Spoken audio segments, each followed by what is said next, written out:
줌립수어 아마 당황되셨을 텐데 이 줌립수어라는 이 말은 캄보디아의 인사말이며 동시에 이런 자세를 취하기도 합니다. 마치 불교에서 합장하는 동작과 비슷하기도 하고요. 하지만 그 의미는 그저 상대방에게 예의를 갖추는 동작입니다. 반면 높이에 따라서 의미가 약간씩 달라집니다. 가령 무슨 동일한 위치라든지 아랫사람, 학생들에게는요 손인사를 합장을 요 정도로 합니다. 그리고 부모님이나 아니면 손 윗사람에게는 이 정도로 합니다. 그래서 제가 방금 전에 여러분들께 줌립수어 할 때는 이 정도로 했죠. 그리고 왕 아니면 승려에게는 이렇게 고개를 머리 위로 들기도 합니다. 즉 높이에 따라서 상대방의 신분에 의해 이 손높이가 달라집니다. 실제로 오바마 대통령이 캄보디아에 왔을 때 훈센 총리의 아내 분라니가 오바마 대통령에게 어떻게 인사를 했냐면은 이런 식으로 인사를 했습니다. 그래서 논란이 되었던 적이 있습니다. 아주 예의 없는 행동이었죠. 아는 사람들은. 근데 이제 왜 서구인들 보기에는 뭐 이거나 별 차이 없지만 현지인들에게는 굉장한 차이가 있습니다. 아마 일부러 그렇게 했다라는 이야기가 있습니다. 방금 저는 여러분께 합장 비슷한 캄보디아식 인사를 했습니다. 이러한 합장식의 인사는 캄보디아에 단기 선교로 오신 몇몇 장로님 권사님들께는 이런 합장식의 인사에 대해 거부감을 갖기도 합니다. 문제는 캄보디아 현지 교회 안에서도 이러한 합장식의 인사에 대해서 거부감을 가진 선교사님들께서 오히려 캄보디아 현지인들에게 한국식의 고개를 숙이는 인사를 가르칩니다. 그래서 실제적으로 제가 사역하는 캄보디아 장로교 신학교 안에서 이렇게 보면은요, 학생들이 한국인 교수 선교사를 만나면 대부분 어떻게 인사를 하냐면은 한국식으로 고개를 숙이면서 줌립수어라고 인사를 합니다. 그때마다 저는 그렇게 하지 말라라고 이야기를 하고요. 저에게만큼은 캄보디아식으로 이렇게 손으로 줌립수어라고 인사를 하라고 합니다. 왜냐하면 저는 그들에게 그들 자신이 캄보디아인의 정체성을 잃지 않기를 원해서입니다. 오늘 저는 본문 말씀을 통해 여러분들과 과연 그리스도인의 모습은 무엇으로 규정되는가라고 하는 것을 상고해 보고자 합니다. 저는 이번 안식년 기간에 한국에서 성서주의 과정을 마쳤고 이제 캄보디아로 돌아가서 다시 캄보디아 장로교 신학교에서 학생들을 가르칠 예정입니다. 이제까지 해왔던 것처럼 교회 사역의 리더십은 현재 캄보디아 장로교 신학대학교 4학년에 재학 중인 송 자매와 까요 형제에게 리더십을 이양하고 저와 제 아내는 성경 교사의 역할만을 감당할 것입니다. 이제까지 팬데믹 기간 동안 거의 2년 가까이 그들은 온라인을 통해 예배를 드렸고요. 저희는 안식년 기간에도 매주 말씀을 준비해서 그들과 나눠왔습니다. 저희가 말씀을 고르고 질문을 10가지로 만들어서 그들에게 질문을 던지면 그들이 스스로 예배 드릴 수 있게 했고요. 매주 캄보디아 말로 번역하여 말씀을 보내는 것은 쉽지 않았습니다. 이를 위해 제 아내 윤미란 선교사와 까요 형제가 수고를 많이 하기도 했습니다.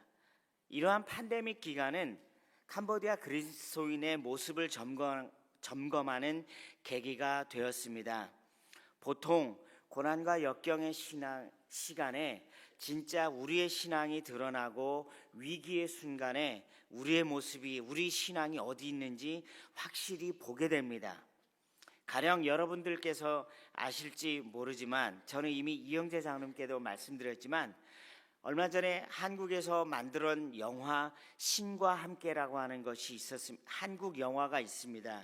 이 영화는 웹툰을 기반으로 만들어진 영화인데 저승과 이승, 인연을 다루는 아주 굉장히 불교적인 영화입니다.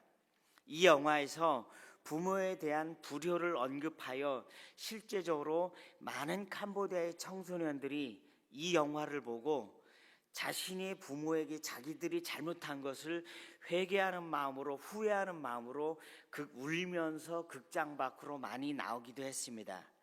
실제로 저희 교회 형제 자매들도 눈이 빨개져서 나오기도 했습니다. 소승불교 국가인 캄보디아에서 부모에 대한 효도는 매우 중요합니다. 부모에 대한 공경과 효도가 더 나은 윤회를 위한 공덕을 쌓을 수 있는 길이기에 부모에 대한 효가 강조되고, 어떤 부모들은 자녀들을 하나의 인컴 소스로 여기기도 합니다. 그래서 심한 경우 그 영화를 보고 캄보디아의 교회의 리더였던 한 형제 하나는 이 영화를 보고 그동안의 교회를 잘 섬기다가 모든 것을 접어두고 다시 부모에게 효도하기 위해서 다시 옛날에 예수 믿기 전에 올드 라이프로 다시 돌아갔다라고 하는 이야기를 듣기도 했습니다. 물론 이 경우는 이 형제가 온전히 복음으로 변화되지 못한 경우라고 할 수도 있을 것입니다. 제가 가르치는 캄보디아 장로교 신학대학에서 가끔 학생들이 결석합니다. 그것은 그들이 선교사님과 함께 교회 부지를 사기 위해서 그들의 명의로 부동산 구입을 하기 위해 학교 수업을 빠지고 갑니다. 그래서 그 결석 후 그 다음날 그들의 얼굴을 보면요, 그들의 얼굴은 평소 볼 수 없었던 밝고 환한 얼굴로 학교에 등교합니다. 그래서 제가 질문을 하였습니다. 기분이 어떠니? 라고 물었죠. 그들은 성교사님, 제 이름 앞으로 교회 부동산을 구입해서 기분이 아주 좋아요 라고 이야기를 합니다.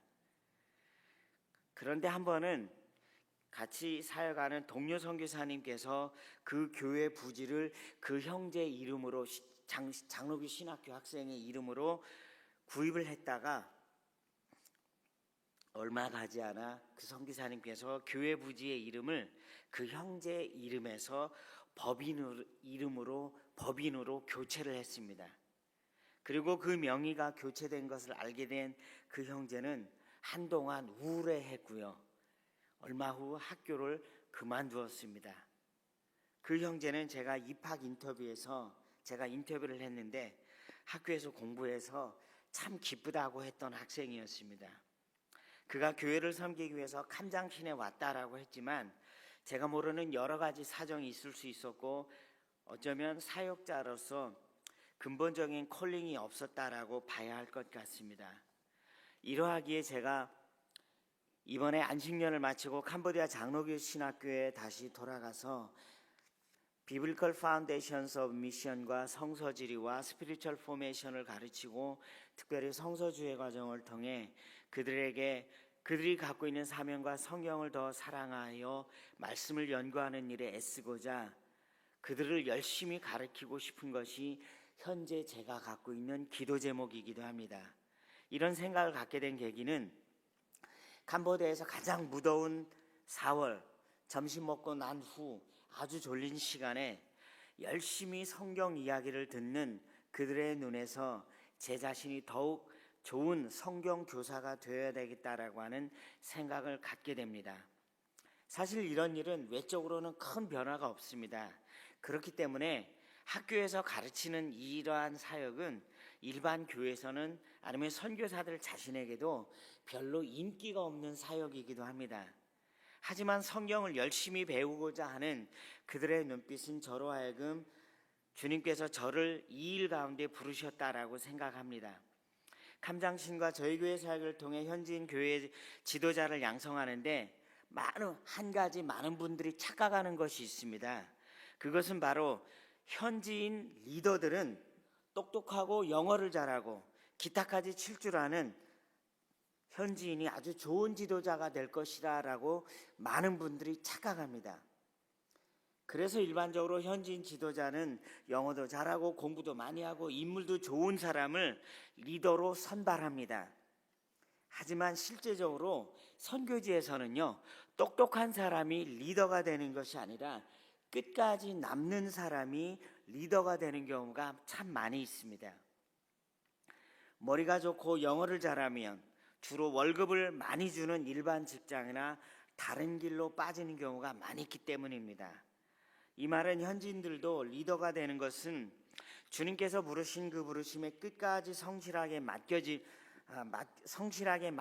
일을 할 때 주님께서 그들을 리더로 세우신다는 말입니다.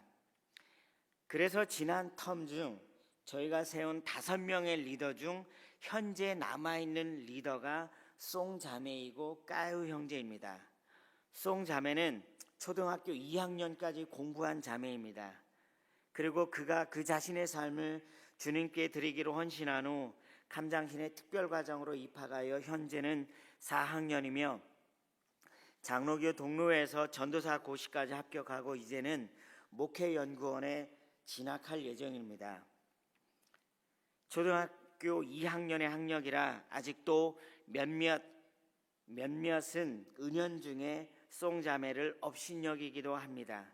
하지만 주님께서 그에게 영적인 리더십을 주실 거라 믿습니다. 오늘 본문 말씀해 보시면 하나님께서 우리를 부르실 때의 모습은 여러 가지입니다. 각자를 부르심은 여러 모양으로 다양하게 나타나는데 7장 17절에 보면요, 주께서 각 사람에게, 하나님이 각 사람이 부르심을 받은 이런 말들의 반복은 하나님의 부르심이 일어날 수 있는 상황들은 획일화될 수 없다는 사실들을 보여줍니다. 17절에서 24절까지의 말씀을 보면요, 하나님께서 부르셨다라고 하는 말이 계속해서 반복적으로 나타나고 있습니다.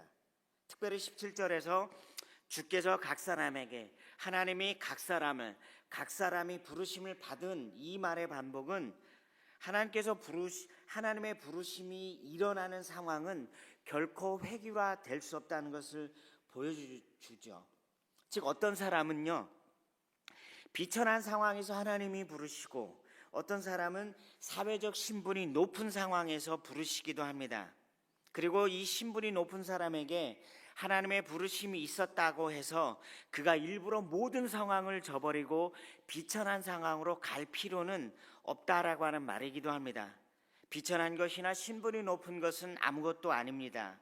오직 그리스도인은 하나님의 계명과 부르심에 순종하는 것밖에 없습니다. 그러기에 그리스도인의 정체성은 상황으로 규정되는 것이 아니라 하나님의 말씀을 쫓아 사는 모습으로 규정됩니다. 그리스도인이 그리스도인답게 규정되기 위해 살아가야 되는 모습은 어떠한 것이고 과연 어떤 것이 하나님의 말씀을 쫓아 사는 모습이겠습니까? 하나님의 말씀을 쫓아 사는 것에는 두 가지 종류의 사명이 나타납니다. 그 첫째가 하나님의 말씀을 쫓아 살아야 하는 사명이고, 두 번째, 현재 내가 맞닥뜨린 상황이 하나님의 사명이 임하는 장소임을 알고 그 상황에서 하나님의 영광을 드러내야 하는 사명이라는 것입니다. 이러한 양면적인 사명을 감당하기 위해 그리스도인에게 무엇이 필요하겠습니까? 그것은 바로 상황의 변화보다 관점의 변화가 필요하다라고 하는 것입니다. 관점의 변화는 세상적인 시각에서 하나님의 시각으로 현실의 삶을 보는 것입니다. 그러한 현실의 삶은 하나님의 사명이 임하는 장소임을 깨닫는 것입니다. 그것은 곧 영적인 눈으로 새 관점으로 보는 것을 의미합니다. 열왕기하 6장에서 엘리사의 시종 게하시는 사람의 눈으로 아람의 군대를 보고 겁에 질렸었습니다. 하지만 엘리사의 기도를 통해 하나님께서 게하시의 눈을 열자 그의 눈에는 불말과 불병거가 가득한 것을 보게 되었습니다. 하나님의 보시기에 좋은 것과 내가 보기에 좋은 것과의 치열한 분투가 일어나는 우리 삶의 현장이기도 합니다. 그렇기 때문에 22절에 보면 주 안에서 부르심을 받은 자는 종이라도 주께 속한 자유자요, 또 이와 같이 자유자로 있을 때 부르심을 받은 자는 그리스도의 종인이다라고 말합니다. 노예 신분이란 상황은 결코 변하지 않았습니다. 하지만 그 신분을 보는 관점이 변하여 노예일지라도 그리스도께 속한 자유자로 자신을 여길 수 있었고요. 자유인이라는 신분의 상황은 변하지 않았지만 그 상황을 자신만 바라보지 않고 주님의 관점에서 자기 자신을 그리스도의 종으로 바라볼 수가 있습니다. 아까 말씀드린 송자매의 경우 가족들의 종처럼, 빚의 종처럼 살던 인생이 가족 안에서 화해를 도모하며 중재하고 가족의 문제를 들어주는 영향력 있는 사람으로 변했습니다. 그저 엄마의 빚을 갚기 위해 끊임없이 일해야 했던 그녀의 삶이 이제는 주님의 사역자로서의 삶을 살게 된 것입니다. 그러므로 저는 여러분들께 말씀드리고 싶습니다. 하나님의 자녀로 부르심을 받은 그리스도인은 상황을 탓해서는 안 될 것입니다. 더 좋아질 상황만을 바라보고 현재만을 또 탓해서도 안 될 것입니다. 바울은 내가 종으로 있을 때 부르심을 받았느냐 염려하지 말라. 그러나 자유할 수 있거든 차라리 사용하라라고 했습니다. 종된 사람이 자유롭게 되고자 하는 소망을 갖는 것은 매우 자연스러운 것입니다. 그렇다고 해서 그 미래적인 바람 때문에 현재의 상황에 충실하지 못하거나 불평하거나 염려를 해서는 안 됩니다. 그리스도인은 더 좋은 것을 바랄 수 있고 또 그렇게 될 수 있는 상황이면 그렇게 되려고 노력하되 우선 현실에 충실한 모습이어야 합니다. 이처럼 그리스도인이 현실에 충실할 수 있는 근거는 바로 그리스도인이 사람들의 종이 아니기 때문입니다. 그리스도인은 사람에 매여 현실을 벗어날 수 없는 것이 아니라 언제든 자유할 수 있으나 하나님께서 그 자리로 부르셨기 때문에 그 현실을 감당합니다. 이것은 제가 제 아내와 함께 부르심을 입은 곳이 캄보디아이기에 이제 저희들은 다시 캄보디아로 돌아가려고 합니다. 그러므로 우리는 각각 부르심을 받은 그대로 하나님과 24절에 있는 하나님과 함께 현재 자리에 거해야 합니다. 그 자리에 혼자 있는 것이 아닙니다. 여러분이 겪고 있는 모든 상황 가운데 하나님께서 함께 하신다라고 바울 사도는 말합니다. 저희들이 읽었던 본문이 간혹 이것이 노예제도를 옹호하거나 신분상의 차이를 옹호하는 말씀이다라고 오해하기 쉽습니다. 하지만 너희는 사람의 종이 되지 말고 오히려 우리와 함께 하시는 하나님과 부르심을 받은 그대로 거하라라고 하는 바울 사도의 권면이기도 합니다. 캄보디아에서 사는 것은 쉽진 않습니다. 하지만 무더위나 벌레 등은 어느 정도 시간이 지나면 적응이 됩니다. 하지만 정말 적응하기 힘든 것은요, 사람들과의 관계입니다. 현지인들이 있고 전혀 주님을 모르는 그들에게 주님을 소개하고 믿게 하고 또 그들을 양육하는 일은 결코 단기간에 벌어질 수 있는 일이 아닙니다. 때때로 어떤 상황들은 우리 자신들의 마음을 암울하게 만들 때도 있습니다. 그때마다 저에게 용기를 주는 말씀이 빌립보서 3장 13절에서 16절의 말씀입니다.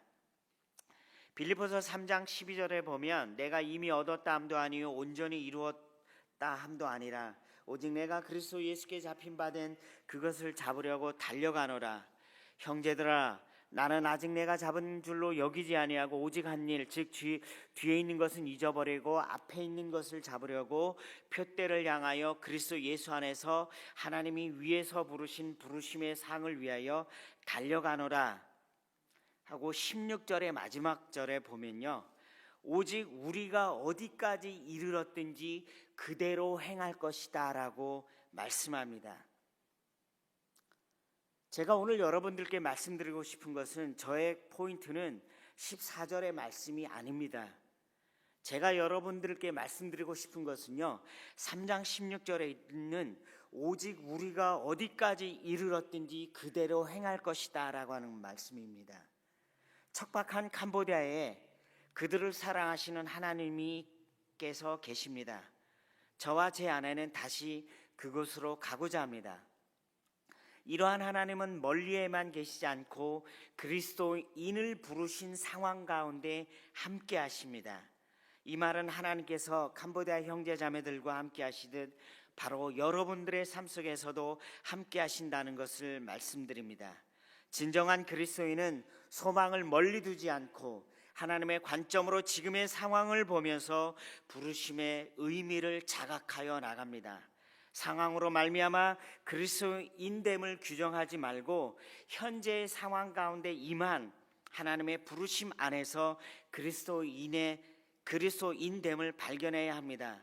문제는 부르심을 쫓아 어떠한 자세를 가져야 하는가라고 하는 것인데, 이에 대해 바울 사도는 방금 제가 읽은 빌립보서의 말씀에 3장 12절에서 잡으려고 달려간다, 3장 13절과 14절에 잊어버리고 잡으려고 달려간다라고 말합니다. 그렇기 때문에 저는 오늘 이 아침에 여러분들의 눈을 빌립보서 3장 14절이 아닌 3장 16절에 고정시켜 보시기를 바랍니다. 오직 우리가 어디에까지 이르렀든지 그대로 행할 것입니다 라고 말합니다. 지금 상황에서 내게 주어진 책임이 있음을 깨닫고 그 책임을 수행하는 내 곁에 하나님이 함께 거하고 계심을 잊지 마십시오. 한미교회 홈페이지를 보니까 여기 있더라고요. 처음 믿음을 이어 서로 사랑하는 가운데 세상을 향하여 나아가는 하나님 나라의 공동체가 되기를 소망한다고 적혀 있는 것을 보았습니다. 여러분들의 할 일은 사람의 사랑을 나누는 것이 아니고 그리스도의 사랑으로 서로를 이어 세상으로 나아가 함께 하나님 나라의 공동체를 만들어 나가는 일일 것입니다. 이 일을 포기하지 마십시오. 빌립보서 3장 16절에 오늘 제가 말씀드린 것처럼 그대로 어디까지 이르렀든지 그대로 행하십시오. 상황의 변화를 기대하기보다 관점의 변화를 추구하여 믿음의 눈으로 삶을 성찰하십시오. 여러분은 하나님께서 부르신 그곳에서 하나님을 믿는 삶이 어떠한 삶인지 보여주십시오. 그러면 세상은 하나님을 알게 될 것입니다. 이 가운데 하나님의 나라는 확장될 것이며 주님께서는 영광을 받으실 것입니다. 처음에 제가 말씀드린 이러한 합장식의 캄보디아 인사가 저나 우리 캄보디아의 교회 형제자매나 아니면 캄보디아 장로교 신학생들을 규정짓지는 못할 겁니다. 자칫 오해하는 경우도 있지만 불교의 영향을 받았다라고 규정짓지는 못합니다. 아내나 저나 처음 캄보디아에 갔을 때와 달리 이제 몸에 많은 상처가 생겼습니다. 처음에는 깨끗하고 하얗고 뽀얗던 제 피부 위에 15년간 오토바이를 타면서 점차 많은 상처가 생겼고요. 제 아내의 몸에도 역시 상처가 많이 생겼습니다. 추억과 기억이 남아있는 상처들이기도 합니다. 저는 그 상처들을 볼 때마다 캄보디아에 대한 주님의 부르심을 기억합니다. 그 부르심은 그들에게 주님을 알고 진정한 구세주가 누구인지 소개하는 책임감과 사명감으로 연결됩니다. 그 부르심에 순종하기 위해 저희 가정은 다시 주님께서 거하시는 그곳으로 돌아갈 것입니다. 이러한 저의 여정 가운데 간절히 부탁드리기는 한미교회 여러분들도 함께 기도로 동참해 주시기를 부탁드립니다.